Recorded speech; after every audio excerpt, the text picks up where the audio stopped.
लेकिन भारत ने पाकिस्तान के सीने पर वार कर दिया। भारत के ड्रोन्स, भारत की मिसाइलों ने सटीकता के साथ हमला किया।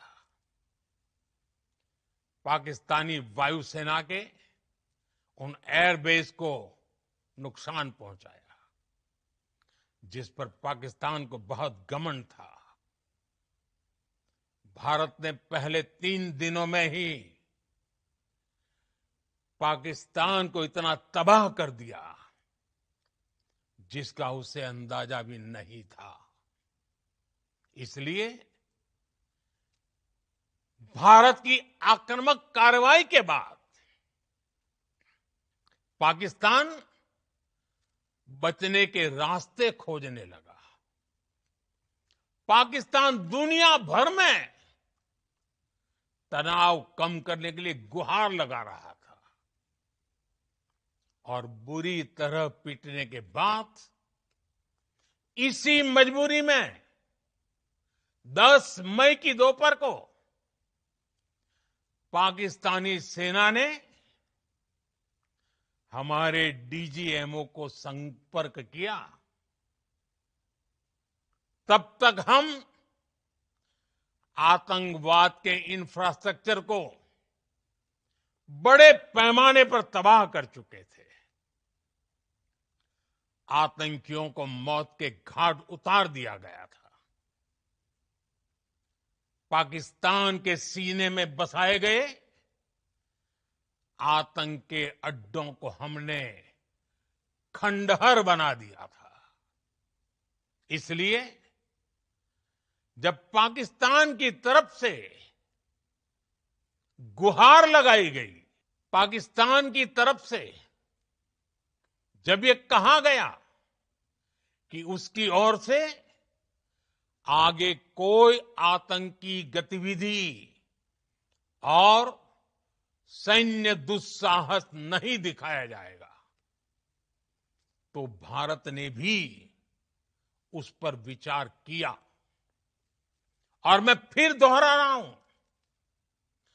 हमने पाकिस्तान के आतंकी और सैन्य ठिकानों पर अपनी जवाबी कार्रवाई को अभी सिर्फ स्थगित किया है। आने वाले दिनों में हम पाकिस्तान के हर कदम को इस कसौटी पर मापेंगे कि वो क्या रवैया अपनाता है। साथियों, भारत की तीनों सेनाएं, हमारी एयरफोर्स, हमारी आर्मी और हमारी नेवी,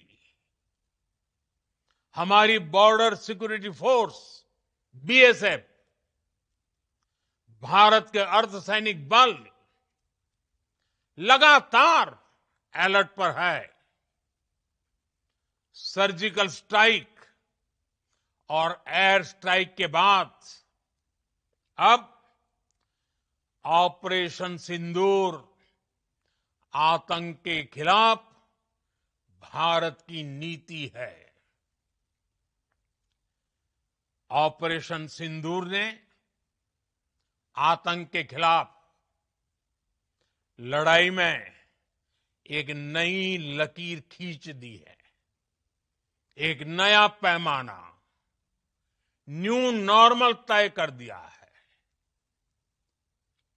पहला, भारत पर आतंकी हमला हुआ तो मुंह तोड़ जवाब दिया जाएगा। हम अपने तरीके से, अपनी शर्तों पर जवाब देकर रहेंगे। हर उस जगह जाकर कठोर कार्रवाई करेंगे जहां से आतंक की जड़ें निकलती हैं। दूसरा, कोई भी न्यूक्लियर ब्लैकमेल भारत नहीं सहेगा।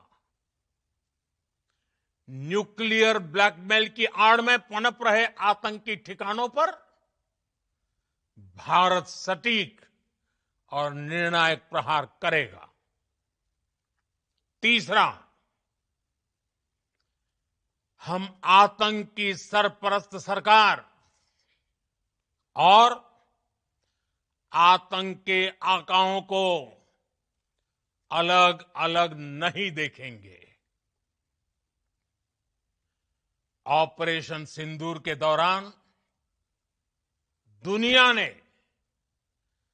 पाकिस्तान का वो घिनौना सच फिर देखा है, जब मारे गए आतंकियों को विदाई देने पाकिस्तानी सेना के बड़े बड़े अफसर उमड़ पड़े।